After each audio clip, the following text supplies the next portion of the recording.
ரொம்ப நாளைக்கு அப்புறம் விடிய காத்தால 4 மணி டியூட்டிக்கு நம்ம 3 மணிக்கே எழுந்து கிளம்பினாதான் கரெக்டா இருக்கும். கொஞ்சம் இருங்க, குளிச்சுட்டு உடனே வந்துடுறேன். சோ டக்குன்னு குளிச்சுட்டு பக்கா ரெடி ஆயிடுச்சு. சோ இப்ப நம்ம கொடைக்கானல் போலாமா? வாங்க போலாம். காலையிலேயே வாழைப்பழமும் கொஞ்சம் சீசி எடுத்துட்டு பேக் பண்ணிட்டு கிளம்பியாச்சு. நம்மள டிராப் பண்றதுக்கு நம்ம தம்பி வழக்கம் போல 3 மணிக்கே வந்தாரு. சோ அதுக்கப்புறம் நான் அம்மாக்கு பாய் சொல்லிட்டு கிளம்பியாச்சு. மார்கழி மாசம்ன்றதுனால காலங்காத்தால சரியான குளிருங்க. ஹாய் காய்ஸ், என் பேரு கார்த்திகேயன். நான் ஒரு பார்ட் டைம் ஆக்டிங் டிரைவர். வீடியோக்குள்ள போலாமா? நம்ம கிளைண்டோட வீடு பச்சைபாஸ் காலேஜ் பேக் சைடுல இருக்கு. அங்க இருந்து அவங்களை பிக்கப் பண்ணிட்டு கொடைக்கானல்ல போய் டிராப் பண்ணிட்டு நம்ம பஸ் ஏறி வந்துடணும். இதான் நம்ம வேலை. இந்த வீடியோவை ஃபுல்லா பார்த்துட்டு உங்களுக்கு பிடிச்சதா மட்டும் ஒரே ஒரு ஃபாலோ பண்ணிக்கோங்க. அரும்பாக்கத்துல ஏதோ பெரிய பில்டிங் கட்டுறாங்க, ஏதோ ஆபீஸ் ஏற போது நினைக்கிறேன், என்னன்னு தெரியல. அதுக்கு அடுத்து கிளைண்ட் அபார்ட்மெண்ட்டுக்கு போயிட்டு என்ட்ரி போட்டு உள்ள போக ஆரம்பிச்சேன். கிளைண்ட் கால் பண்ணி நான் வந்துட்டேன்னு சொன்னேன். ஆனா கிளைண்ட் வெயிட் பண்ணுங்க, நான் வந்துடுறேன் அப்படின்னாங்க. ஆனா எனக்கு முன்னாடியே கால் பண்ணி ஷார்ப்பா 4 மணிக்கு வந்துருங்க அப்படின்னாங்க. நான் 4 மணிக்கு முன்னாடியே போயிட்டேன். சரின்னு நானும் வெயிட் பண்ணிட்டு இருந்தேன். ஆனா கிளைண்ட் 1 hour ஆயுமே வரவே இல்லைங்க. இந்த மாதிரியும் சில நேரம் நடக்கும். அப்ப நம்ம ஒண்ணும் பண்ண முடியாது, வெயிட் தான் பண்ண முடியும். இங்க பாருடா, எங்க ஓனர் உன்னை வெயிட் பண்ண வச்சாரு. மழை ஏறும்போது எம்எல்ஏ கான காட்டுறதா கார்த்தி. இன்னைக்கு நம்ம ஓட்ட போற கார் பார்த்தீங்கன்னா ஹூண்டாய் நியாஸ். இது ஒரு பெட்ரோல் பிளஸ் ஆட்டோமேட்டிக் வேரியன்ட். 5 மணிக்கு கிளைண்ட பிக்கப் பண்ணிட்டு அங்க இருந்து கிளம்பியாச்சு. நீங்க எங்கேயாவது லாங் போறீங்க அப்படின்னா கொஞ்சம் ஏர்லி மார்னிங் கிளம்பிடுங்க. ஏன்னு பாத்தீங்கன்னா ஜிஎஸ்டி ரோடு அவ்வளவு காலியா இருக்குங்க. ஒரு 1 hourலயே நம்ம செங்கல்பட்டு டோல் ரீச் பண்ணிட்டோம். செங்கல்பட்டு அடுத்து வர அந்த பிரிட்ஜ்ல கொஞ்சம் பார்த்து பொறுமையா போங்க, ஏன்னா பேச்சர் பயங்கரமா இருக்கு. அதுக்கடுத்து நம்ம கிளைண்ட் டீ குடி நிப்பாட்ட சொல்லியிருந்தாங்க.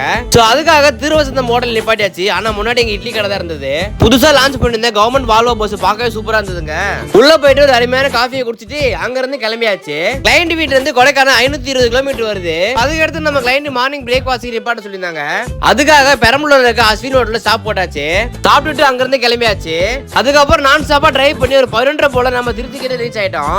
கொடைக்கானலுக்கு நம்ம சபரிமலை போற அதே ரூட் தான் போனோம். மதியான லஞ்சுக்கு திண்டுக்கல் தலப்பாக்கரையில நிப்பாட்டி தரமான பிரியாணி போட்டுட்டு அங்க இருந்து கிளம்பியாச்சு. திண்டுக்கல்ல இருந்து ரைட் எடுத்தீங்க அப்படின்னா ஃபுல்லாவே ஒன்வே தான் இருக்கும். அது மட்டும் இல்லாம இந்த மாதிரி ஃபுல்லா பேரிகேட் இருக்கும். சோ ஓவர்டேக் பண்ணும்போது பார்த்து ஓவர்டேக் பண்ணுங்க. வெத்தலைக்குண்டு தாண்டி ரைட் எடுத்தீங்க அப்படின்னா உங்களுக்கு கொடைக்கானல் போயிட்டு வந்துரும். கீழ இருந்து நீங்க மேல கொடைக்கானல் போறது கிட்டத்தட்ட 62 கிலோமீட்டர் ஆகும். மினிமம் 2 hours மேலே ஆயிடும். என்ட்ரன்ஸ்லயே உங்களுக்கு இ பாஸ் செக் பண்ணுவாங்க, அதனால இ பாஸ் எடுத்துக்கோங்க. அதுக்கு அடுத்து மேல போனா சரியான டிராபிக். என்னன்னு பார்த்தா ஆக்சிடென்ட். நீங்க மலை ஏற போறீங்க அப்படின்னா உங்களுக்கு அனுபவம் வந்தா மட்டும் கார் ஓட்டுங்க, இல்ல ஓட்டாதீங்க. முக்கியமான விஷயம் பொறுமையா ஓட்டுங்க. அதுக்கு அடுத்து ஒரு இடத்துல நம்ம பிளாஸ்டிக் பாட்டில் எடுத்து போறோமான்னு செக் பண்ணுவாங்க.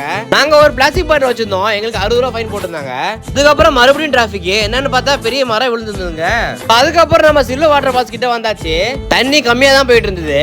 கொடைக்கானல் போன உடனே சரியான ஃபாக். சைடுல பாருங்களேன் எவ்வளவு ஃபாக் இருக்குன்னு. சோ அதுக்கு அடுத்து நம்ம கிளைண்ட் புக் பண்ண ரூமுக்கு வந்து கிளைண்ட் டிராப் பண்ணியாச்சு. ஒன் வே டிராப் பண்றதுனால சொட்டர் எடுக்காம போயிருந்தேன். சரியான குளிருங்க அங்க. அதுக்கடுத்து திரும்பி பார்த்தா ஒரு பைசனு. அப்பதான் ஜிம்முக்கு எல்லாம் போயிட்டு இருந்து பயங்கரமா இருந்ததுங்க. அதுக்கப்புறம் நம்ம வீட்டுக்கு கொஞ்சம் சாக்லேட் வாங்கிட்டு பஸ் ஸ்டாண்டுக்கு வந்துட்டேன். அதுக்கப்புறம் பஸ் ஏறி படுத்துட்டேன். மார்னிங் 7 o'clock போல சென்னை வந்தாச்சு. அதுக்கப்புறம் நம்மள பிக்கப் பண்ண ஃப்ரெண்ட் வந்துட்டாரு. அப்புறம் வீட்டுக்கு வந்தாச்சு. வீடியோ முடிச்சுக்கிறேன். Tata bye bye, take care. அடுத்த வீடியோல பார்க்கலாம். தேங்க்யூ.